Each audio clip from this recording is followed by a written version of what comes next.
Luar biasa. Ada di Pondok Hati Setia Hati Teraten. Luar biasa. Oke Bang. Ya. Tadi sudah cukup membuat, sepertinya sudah agak panas sedikit ini. Walaupun cuma baru 1 menit berbicara panas. Sekarang ini Bang. Kan kita ini sebagai warga negara Republik Indonesia. Oke. Kita mempunyai hukum katanya. Yes. Yang menjadi dasar.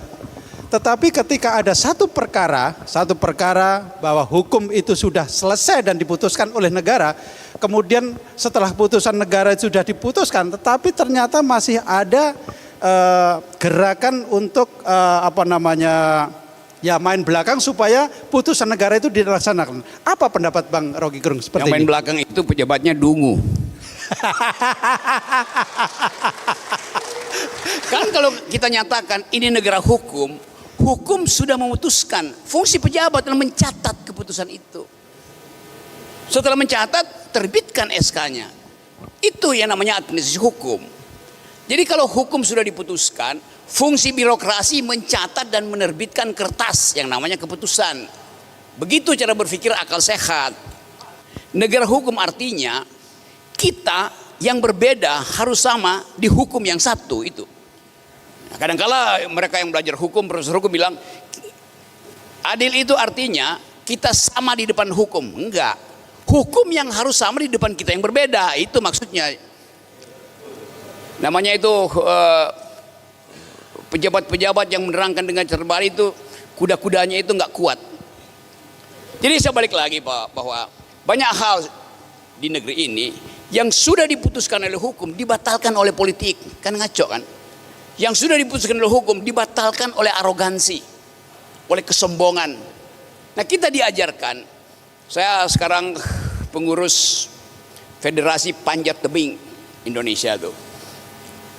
2 bulan lalu saya bawa atlet saya ke Paris Olimpiade dan bawa pulang emas. Lalu saya masih dianggap sebagai penghujat negara. Tidak bermanfaat. Lalu saya bawa pulang medali emas. Saya nggak bawa pulang cincin yang gede-gede di sini, cincin emas, enggak. Saya bawa sebagai simbol bahwa saya mencintai bangsa ini tuh. Jadi sebetulnya banyak prestasi dari siapapun yang tidak mungkin dimintakan penghargaan selain kejujuran kita untuk mengatakan ini demi bangsa. PSHT berkumpul demi bangsa, bukan demi organisasi. Karena itu organisasinya mesti bersih tuh. Jadi nah saya nggak tahu apakah di PSHT orang tahu tentang bangsa tapi yang berkuasa bangsat-bangsat. Banyak di situ, banyak di dalam semua komunitas olahraga, federasi atau profesi kan. Karena tidak paham bahwa organisasi itu mengatur dirinya sendiri, punya hukum sendiri itu. Kemuliaan dari organisasi adalah patuh pada gurunya tuh. Tidak perlu patuh pada pemerintah sebetulnya. Pemerintah cuma kasih stempel. Dan stempel itu adalah hak untuk dianggap bahwa ini sebuah organisasi itu. Tetapi energi batin yang harus dialirkan adalah kepatuhan pada guru. Itu yang namanya disiplin. Disiplin itu dari kata Inggris, disciple. Disciple artinya murid. Orang Yunani bilang disiplinus artinya tunduk. Jadi ada 2 hal yang penting. Semangat untuk memuliakan perguruan datang dari nurani yang bersih. Itu dulu dasarnya tuh. Setelah itu tentu harus didaftarkan. Dan mendaftarkan itu atas dasar hasil keputusan internal. Itu maksudnya tuh. Kalau misalnya ada dewan guru besar di sini, dewan penghulu adat Padepokan, apapun namanya, itu dipilih oleh mereka yang menganggap bahwa ada kemuliaan di dalam panitia itu. Mau disebut penghulu, dewan guru, dewan syuro, tetapi itu adalah etika di dalam kita tuh. Nah etika itu yang mesti dipertahankan. Jadi dasar dari setiap organisasi, apalagi organisasi yang mengandalkan hati nurani, etika itu, kita peka terhadap ketidakjujuran, kita peka terhadap ketidakbenaran tuh.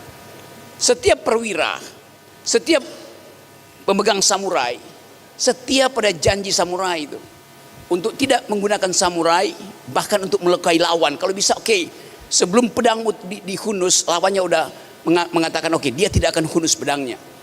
Karena dia menimbulkan aura persahabatan. Jadi kalau aura persaudaraan itu tidak timbul, akibatnya organisasi menjadi bisnis. Bahaya di situ. Cari keuntungan. Nah, kemajuan organisasi ditentukan oleh harga diri dari si pemimpin sendiri. Seringkali harga dirinya hasil dibeli itu.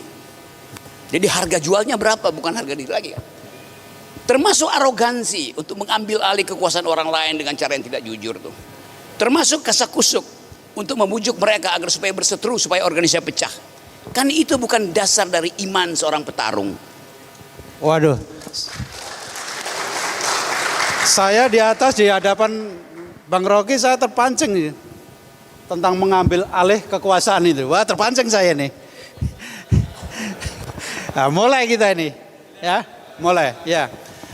Bang Rocky, sesuatu organisasi yang sudah tertata dengan baik, kemudian sudah sesuai dengan ADART, kemudian sudah diputuskan dalam mubes bersama, yang sudah diputuskan dan sudah tertata tangan, dipastikan bahwa yang seperti itu pasti ada orang yang setuju dan tidak setuju. Itu hal sudah biasa.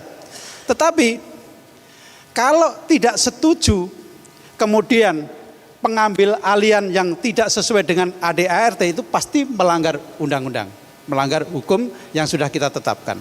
Bang Rocky, apa pendapat Bang Rocky dan caranya bagaimana kalau ada organisasi yang sudah resmi secara keputusan mulai mubes kemudian dikudeta, itu bagaimana cara untuk mengembalikan dengan baik? Itu sama dengan keluarga. Ada seorang bapak memimpin keluarga, tapi kemudian dia anggap bahwa keluarga itu tidak mencintai dia.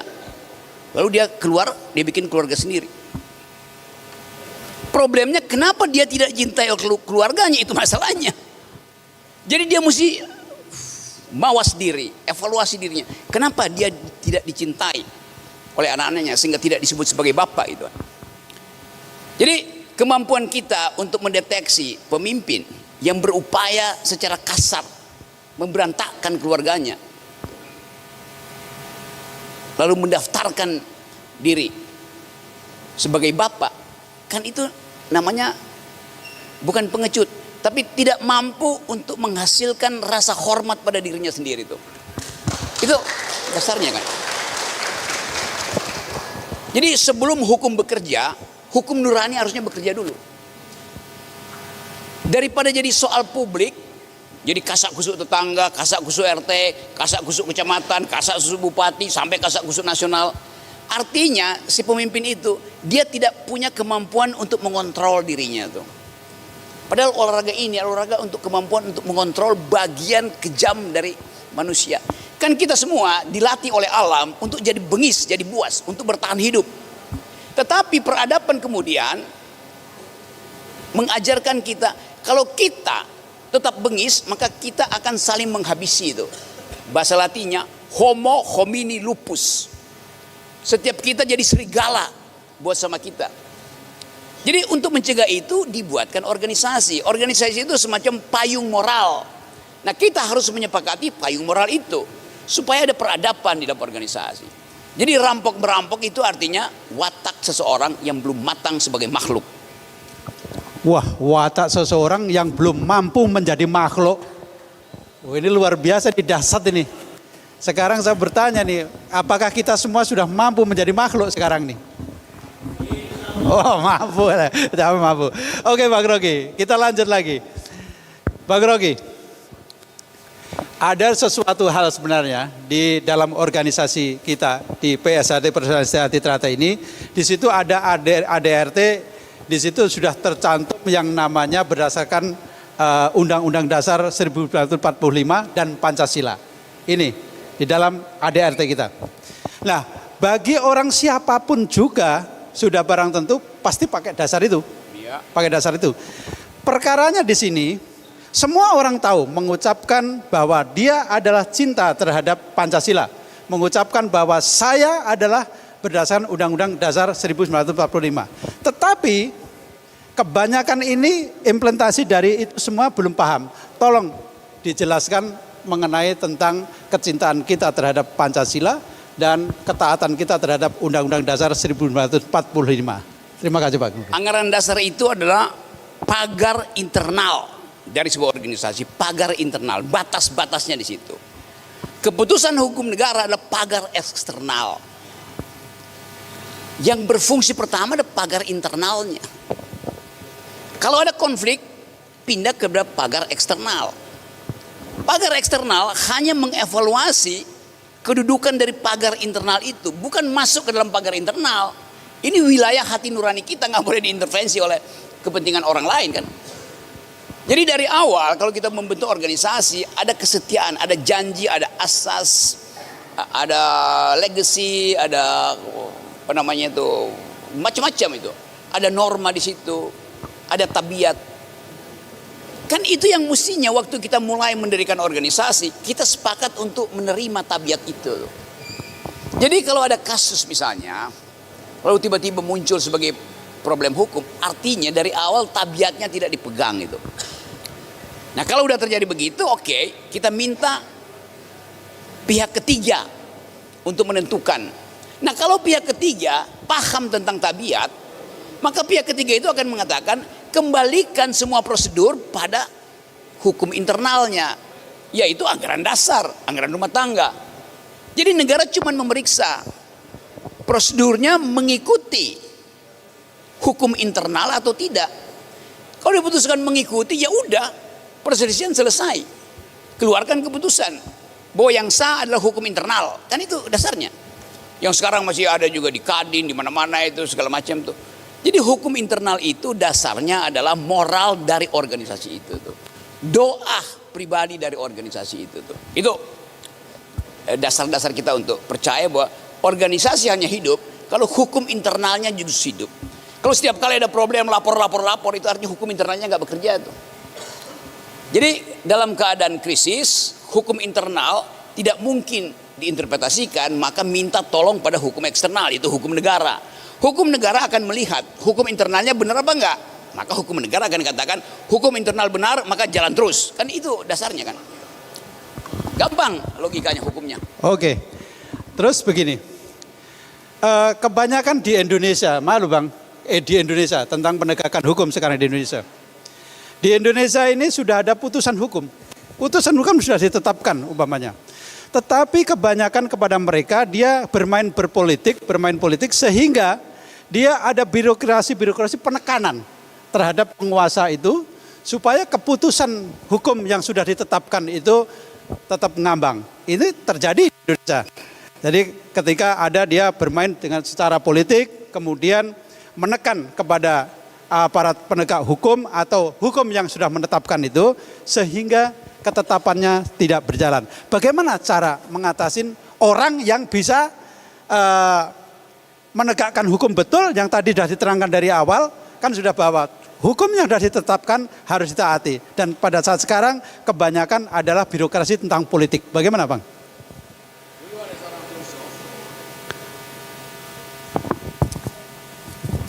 Ditanya hal yang sama. Kalau kepastian hukum sudah ada, kalau gerak nurani udah terjadi, kalau tingkat tertinggi untuk pencarian keadilan udah dijalani, dan ternyata kejujuran dan kebenaran dan tidak dipenuhi, mau ngapain? Kata filsuf itu, gamparin aja orangnya. Yes. Kan seluruh hal, kan kayak kita mau mencapai surga ada tarikatnya itu, sini nyampe, kita lolos di ujung, terus malaikat bilang enggak, kamu nggak boleh masuk surga, tendang aja malaikat. Artinya malaikat berbohong, dia kasih kita ujian, kita lulus ujian, terus dia bilang kamu nggak lulus. Itu artinya malaikat yang disogok oleh iblis. Kan itu dasar pikirannya kan. Hukum itu adalah prosedur hati nurani pertama-tama. Karena itu hakim, dia mesti pakai hati nuraninya dulu, baru dia cari undang-undang untuk membenarkan keputusannya. Karena itu disebut hakim punya hak Untuk bahkan ketika kasus itu tidak ada dalam undang-undang, dia mesti putuskan dengan hati nuraninya. Jadi sekali lagi, Indonesia ini, negeri ini kekurangan kemampuan untuk mengevaluasi dirinya. Saya mengajar di Mahkamah Agung. Kelas saya lebih dari ini, 1.500 hakim itu. Problemnya sama diajukan. Pak Rocky bagaimana memutuskan? Kalau udah terjadi tapi nggak mungkin juga ada keputusan. Etika hukum kita jelek sekali. Bayangkan misalnya di luar negeri. 2 bulan lalu saya ada di Prancis, di Paris itu. Saya berdiri di depan PT UN Prancis, Pengadilan Tata Usaha Negeri Prancis. Ketemu dengan seorang warga. Saya tanya, fungsinya apa pengadilan ini? Kata orang Prancis itu, begini Bapak. Kalau ada pejabat dapat undangan untuk menghadap PT UN, baru undangan loh, belum pemeriksaan sidang. Pejabat itu 1 menit setelah dia dapat undangan dari Pengadilan Tata Usaha Negara Prancis, dia langsung mengundurkan diri. Sidangnya belum dimulai karena dia tahu saya dipanggil artinya pasti saya ada salah. Mending mundur aja tuh. Itu etikanya. Di kita di sini udah berkali-kali dipanggil, diputuskan salah, tetap masih menyogok, tetap nggak mau terima keputusannya. Jadi ini soal moral, kematangan mental, kematangan peradaban kita itu. Itu juga menyangkut tadi pejabat-pejabat negara yang diperintahkan untuk menerbitkan keputusan nggak mau terbitin. Sebetulnya tanpa diminta pun dia terbitin aja kan. Walaupun ada hukumnya 30 hari Anda nggak terbitkan, berarti keputusan Anda tidak kami dengar. Tetapi sekali lagi kita ingin supaya negeri ini dituntun oleh etika, oleh peradaban bahwa yang diputuskan oleh hakim itu di dalam kemuliaan hakim harus dijalankan oleh petugas negara tuh. Itu dasarnya. Oke. Ini tadi saya tanyakan ya. Kenapa saya tanyakan sama Bang Rocky Gerung dan jawabannya itu jelas. Seandainya kita ini kan orang yang di lapangan menganggap umpamanya mempunyai suatu kasus, kok kasusnya nggak cepat-cepatnya. Ini karena ada permainan politik di situ. Supaya saudara-saudaraku semua paham bahwa permainan politik di dalam itu ternyata ada. Maka kita bisa berkesimpulan bahwa bukannya tidak bekerja, tetapi memang pekerjaan itu sudah dilaksanakan, tapi karena ada yang bermain politik itulah yang memperlambat suasana, kan begitu? Paham? Oke. Bang Rocky, di sini tuh Indonesia ya Bang ya? Di sini Indonesia ya? Bagian dari Indonesia. Ya. Dan kita sebagai warga negara Republik Indonesia. Ya. Oke. Berarti kita sebagai warga negara Republik Indonesia. Ini satu lagi pertanyaan buat Bang Rocky sebelum nanti ada pertanyaan dari saudara-saudaraku semua di sini. Bang Rocky ini kan cara berbicara memang mungkin bisa mengubah kata dalam 1 detik. Nah, dan pasti juga banyak ancaman-ancaman. Pasti. Ancaman dari mana saya nggak tahu, mungkin dari tekanan atau apa. Nah, maksud saya tanyakan di sini, kalau saudara-saudaraku semuanya umpamanya ada tekanan dari apapun, itu udah biasa. Bang Rocky, saya mau bertanya, selama Bang Rocky itu berbicara tentang kritik terhadap bisa dikatakan putusan negara atau apa, bagaimana cara mengatasi ancaman-ancaman ataupun apa itu? Biar mana Bang? Ya, apa yang disebut ancaman itu? Saya terancam justru kalau nggak bisa naik gunung. Yang bisa mengancam saya adalah salju, suhu yang turun, jurang 3 kilo, itu ngancam saya. Justru dalam ancaman itu saya menjadi teliti, saya menjadi pekah. Jadi hidup itu adalah tibakan dirimu di batas ancaman. Hidup yang tidak pernah terancam itu bukan hidup yang layak dijalani.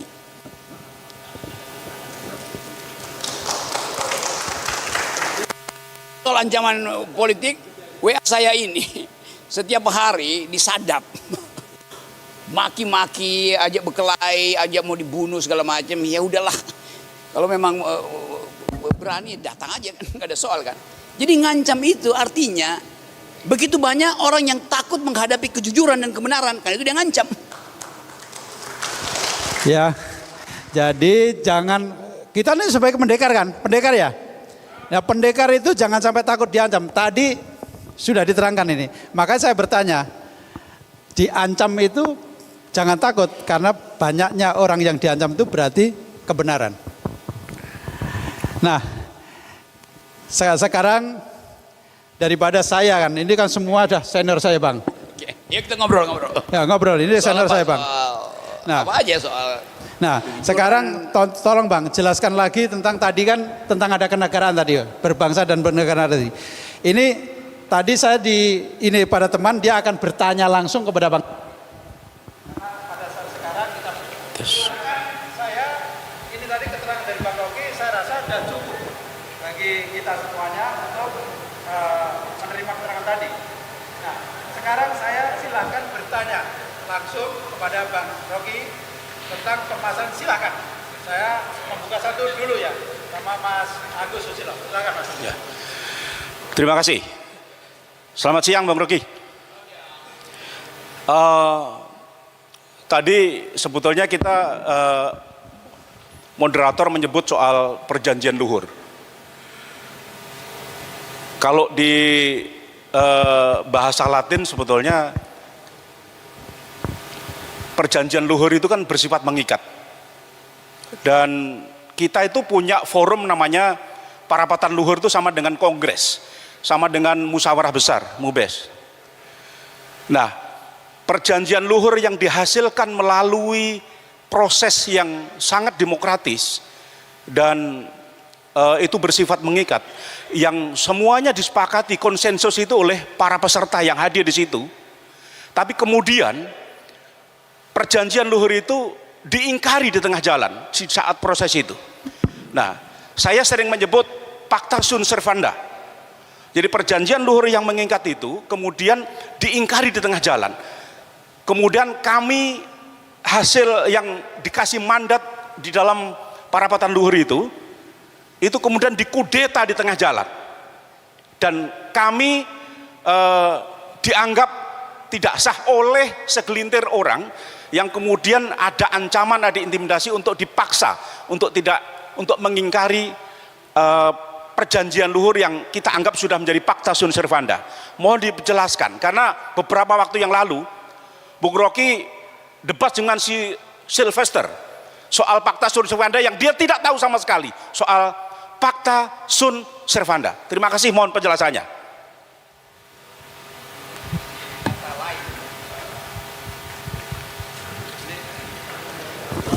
Oke, kata lain dari perjanjian luhur, perjanjian itu adalah sesuatu yang selalu sifatnya luhur, karena itu janji terhadap peradaban.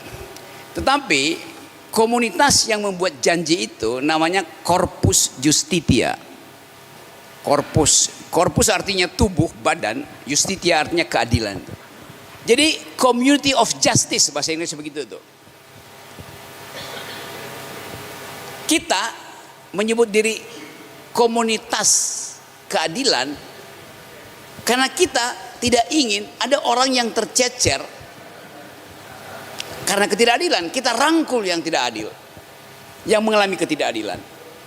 Masalahnya kalau di dalam korpus sendiri ada orang yang mau berbuat tidak adil, kan itu bertentangan dengan prinsip keadilannya kan.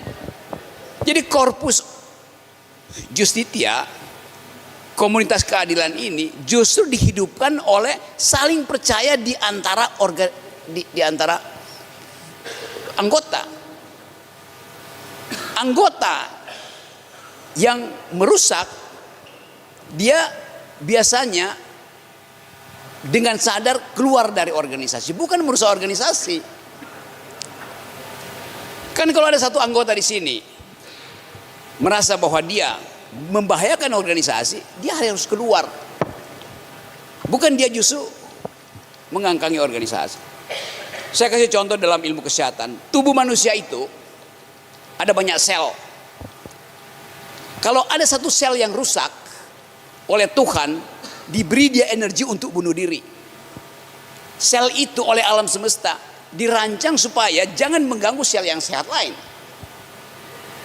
Sel yang mengalami masalah di dalam dirinya, dia akan bunuh diri, namanya apoptosi dalam ilmu kesehatan tuh. Sel itu tahu diri, saya bunuh diri supaya sel yang lain itu tidak terganggu tuh. Kalau dia gagal bunuh diri, dia mengalami metastasi. Metastasi artinya menyebar jadi kanker. Nah, sel yang nggak tahu diri yang menjadi kanker, yang mesti dioperasi, digunting, potong, supaya tidak mengganggu korpus justitia ini. Itu maksudnya.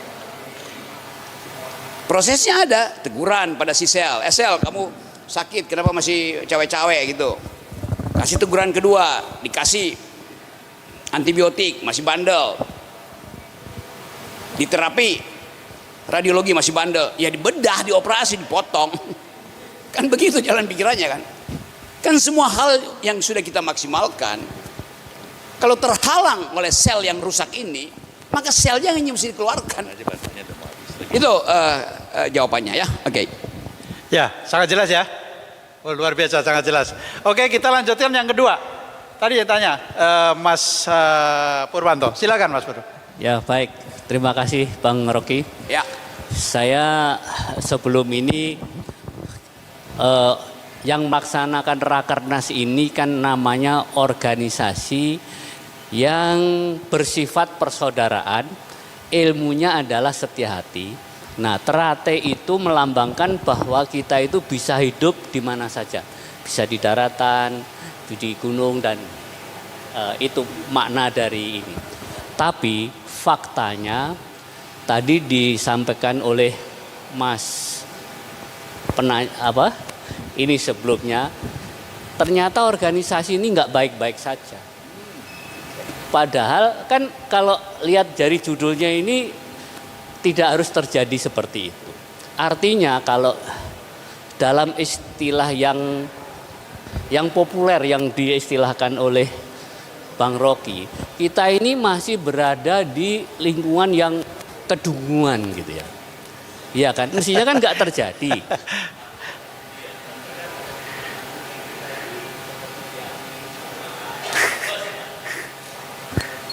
Bos tadi ya kita ini masih apa? Masih dungu. Masih termasuk. Tapi Bang Rocky, saya tidak ingin membahas kedunguan yang ini, tapi saya ingin melanjutkan kedunguan yang tadi sebetulnya secara garis besar sudah bahas.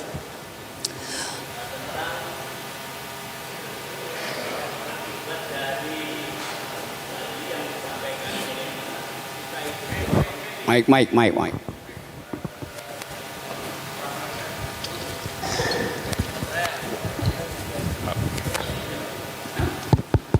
Berkonflik di pengadilan itu sejak tahun 2017 dan pada awal 2024 ini sudah puncaknya.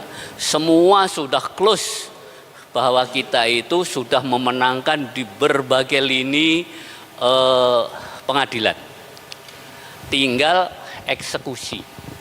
Nah, masalah eksekusi ini kita sudah jalani mungkin hampir setahun lah melalui jalur-jalur formal yang tersedia di negara ini.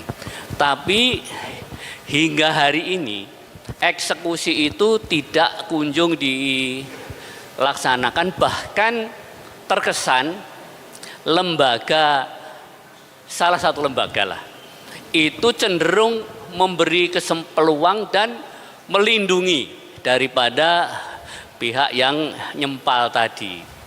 Nah, sebetulnya kita ini Coba dirangkum saja apa sebenarnya yang akan ditanyakan. Sebagai manusia kan ada batas kesabarannya, ya kan? Dan masih ada satu jalur lagi yang menurut undang-undang itu diperbolehkan.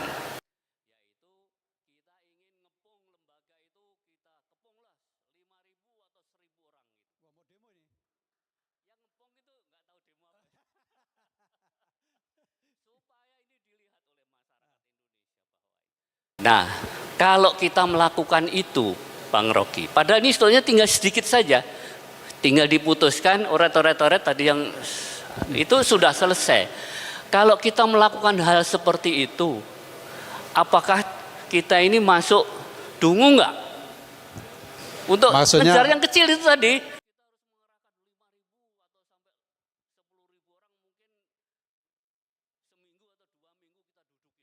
Ya, oh begitu Bang Rocky. Sepertinya seperti itu. Supaya pemerintah Ya. itu pemerintah itu memberi perhatian kepada rakyatnya yang sudah berjalan dengan baik. Oke, udah paham, coba udah paham. Terima kasih. Ininya udah paham Mungkin ini.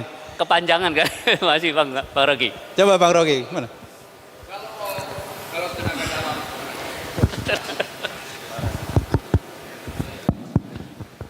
Ya saya ngerti jenjang penuntutan hak. Menuntut hak itu berjenjang. Kalau tenaga dalam saya tidak dihormati, maka saya pakai tenaga luar. Kan begitu caranya kan? Upaya saya untuk meyakinkan dengan hati nurani itu tidak didengar. Sama seperti mahasiswa. Upaya untuk kasih konsep alternatif pada pemerintah malah dipenjara. Sama seperti buruh, berupaya menuntut hak malah dikerdilkan haknya. Akibatnya ya demonstrasi, biasa aja. Jadi kalau demonstrasi itu sebagai ungkapan keinginan untuk mencari keadilan, maka hukum akan berpihak pada demonstran. Kan yang kita tuntut adalah hak kita yang sudah legal, bahkan hak etis kita. Jadi nggak ada soal demonstrasi. Cuman lakukan itu setelah tanggal 5 Oktober. Karena ada hari TNI. Dan sebelum tanggal 20 Oktober. Ya karena 20 Oktober ya pemerintah pindah ke Pak Prabowo itu. Supaya jangan bebani Pak Prabowo masalahnya, maksudnya gitu. Tapi saya mengerti bahwa ada batas untuk menuntut. Kesabaran tak terbatas. Tetapi hak itu ada batasnya tuh. Saya pasti sabar terus.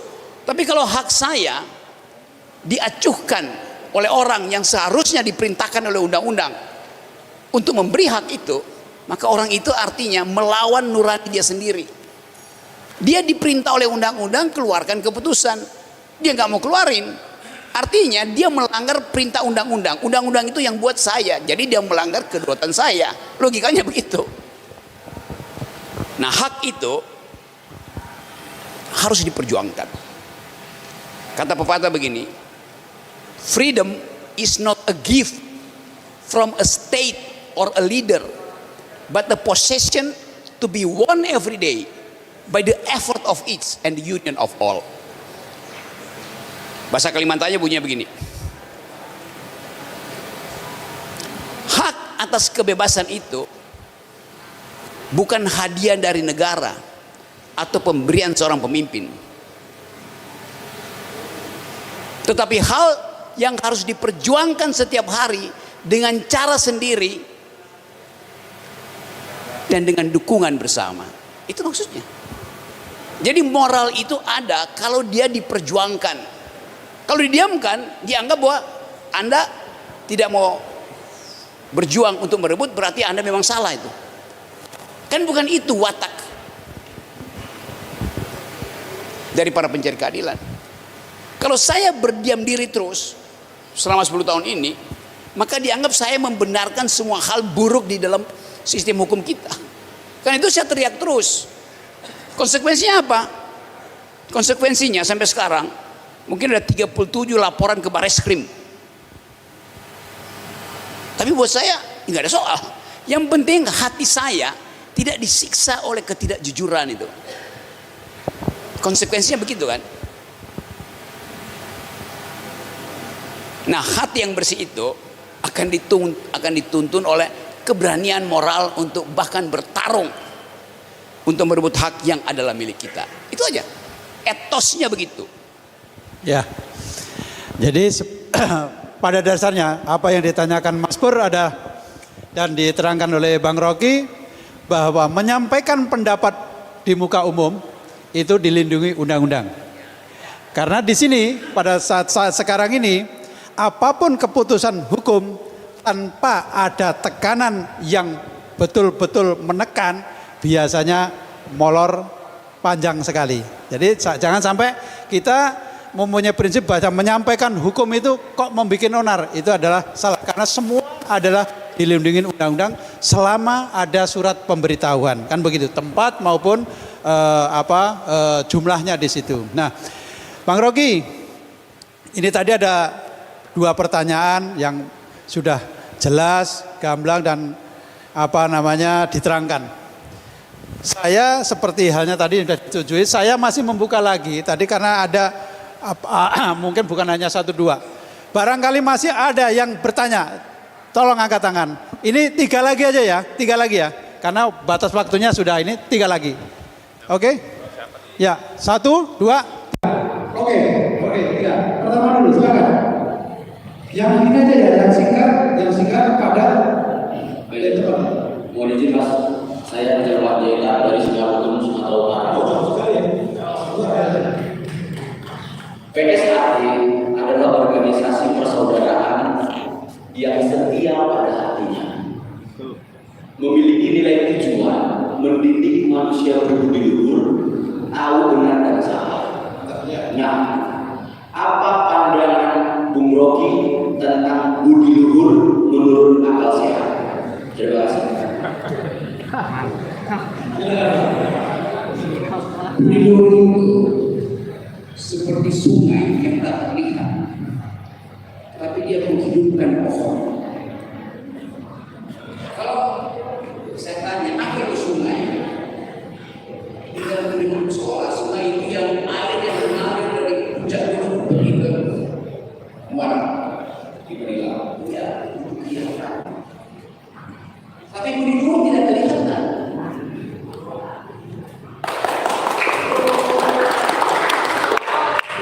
Kalau saya bilang di depan saya ada sungai, 1, 2, 3, 4, akhirnya saya 5, ada 7 sungai. Mana sungainya? Saya bilang, sungai yang 3 di laut itu sisa-sisa dari sungai yang naik ke ujung daun dalam akar pohon. Setiap pohon adalah sungai. Di dalamnya ada pembuluh kaplean. Matahari meminta pohon itu menaikkan air dari tanah tiba di ujung daun. Sebenarnya di hijau ada fotosintesis. Kita tidak lihat begitu.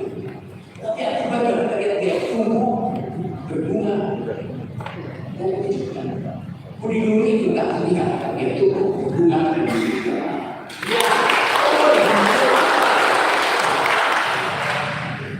Sudah Pak ya. Berarti pada sore hari ini kedatangan Bang Rocky dulu. Di sini kebanyakan tingkat 2 semuanya ternyata belajar PSAT itu Bang Rocky. Oke ya, sudah puas ya. Oke, yang kedua silakan Pak. Oke. Selamat sore Bang Rocky. Bang Rocky, kita mempunyai historiografi mengenai organisasi kita. Kalau kita lihat historinya, organisasi kita sudah berusia 102 tahun. Menjelang 1 abad, ternyata kita itu kesandung permasalahannya. Asal dari organisasi kecil yang tadinya berasal dari kota Madiun, sekarang sudah seantero Nusantara ini ada. Pertanyaannya, apakah kalau organisasi sebesar sudah mencapai seantero ini, apakah ada sandiwara politik untuk mencegah supaya SH Trate ini tidak boleh maju? 1. Apakah ada memang backing yang tidak mengendaki organisasi Setia Hati Trate ini tidak boleh berkembang? Terima kasih. Silakan Bang. Siapa yang bisa mencegah musim bunga? Para perampok bisa merusak taman Tapi tak seorang pun yang mampu mencegah tibanya musim semi. Ini bisa dirusak, tetapi budi luhur itu tumbuh terus. Mungkin ada orang yang menganggap wah ini terate ini udah kita ganti dengan enceng gondok. Ada aja mungkin orang merasa begitu. Tapi si enceng gondok pun tahu bahwa dia hanya pengganti. Enceng gondok akan malu pada teratai. Dalam kebersihan budi luhur itu, teratai hanya mungkin punah kalau matahari berhenti bersinar.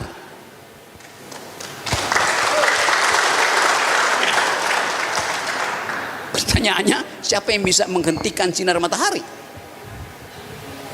Udah, segitu dulu ya. Oke, jelas ya.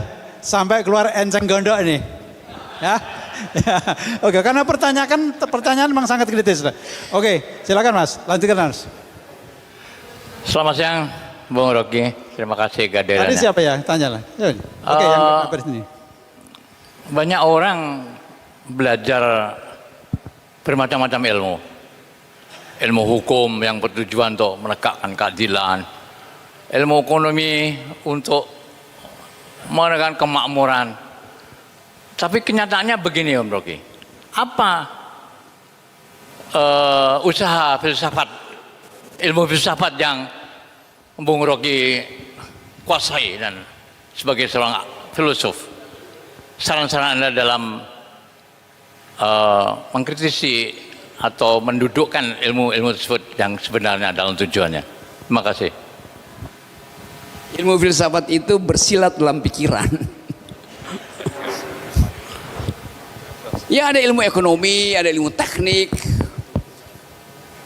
Buat bangun gedung ini saya cuma perlu 2 rumus fisika itu. Satu tentang metal fatik.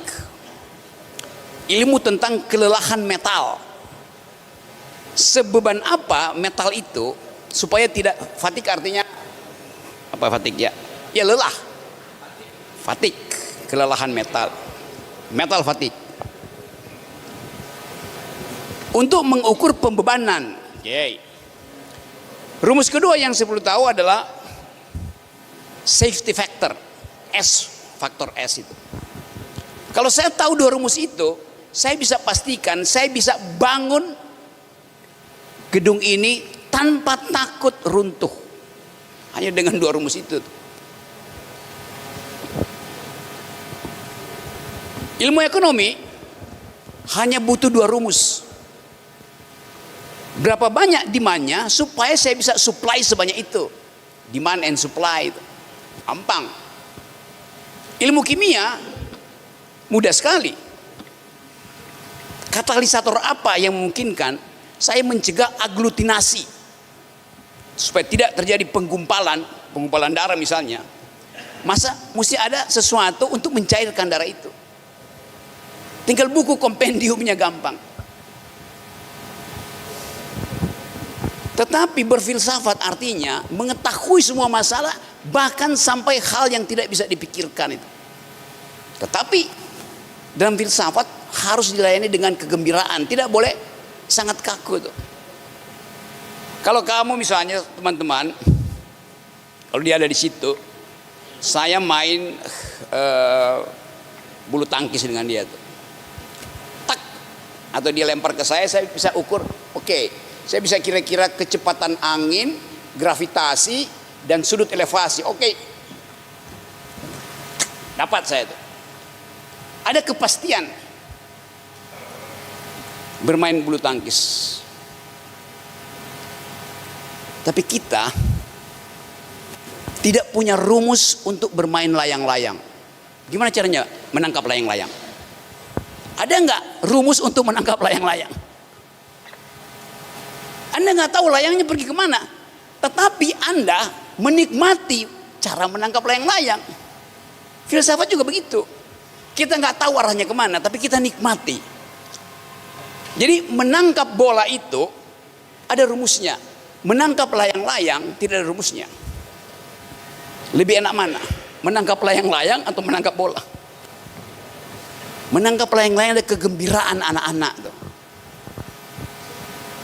Layangan putus itu justru itu yang ditunggu oleh anak-anak. Jadi kalau kita menangkap layang-layang, kita bermain dengan layang-layang sebetulnya, atau kita dipermainkan oleh layang-layang tuh. Kalau main badminton kita mempermainkan bolanya. Bermain layang-layang kita dipermainkan oleh layang-layang. Nah, saya mau terangkan itu bahwa hidup itu ada di dalam kondisi permainan supaya gembira terus itu. Jadi semua hal yang kita inginkan dihidupkan oleh organisasi misalnya. Pakai prinsip kita lagi bermain layang-layang. Kegembiraan itu mesti dihidupkan terus. Sambil memastikan bahwa layang-layang kita tidak putus karena tersangkut pada seseorang yang tidak bisa main layang-layang. Ada aja orang yang nggak bisa main layang, tapi maksa main layang-layang. Ada aja orang yang nggak bisa menikmati permainan layang-layang, lalu dia bawa bambu untuk nangkap di atas. Itu curang namanya tuh. Jadi satu poin yang mau saya terangkan adalah kemampuan kita untuk menempatkan diri sendiri di dalam semua permainan itu adalah keputusan moral masing-masing, pertanggungjawaban moral dia. Nah, itu yang kita sebut sebagai pelanggaran etis organisasi. Jadi seseorang yang melanggar etis organisasi, artinya dari awal dia tidak tahu bahwa dia diundang untuk bermain dengan jujur.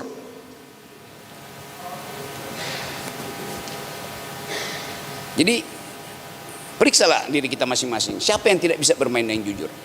Semua kita sedang menunggu layang-layang itu jatuh di sini lalu kita berebut dengan kegembiraan.